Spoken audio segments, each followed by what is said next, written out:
Θα φτιάξουμε υπέροχη πέρκα. Έχω κόψει την πέρκα και τη βάζω στο τηγάνι. Χωρίς λάδια, χωρίς τίποτα. Το γυρνάμε και από την άλλη πλευρά.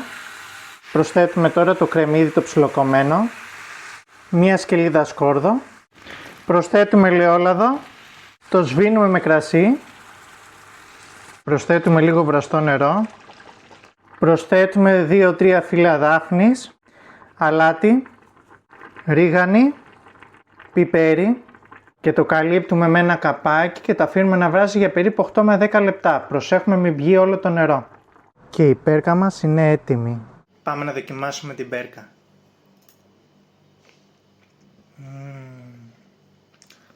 Παιδιά, είναι σαν λουκούμι. Είναι υπέροχη.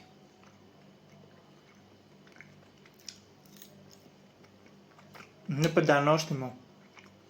Φτιάχτε το.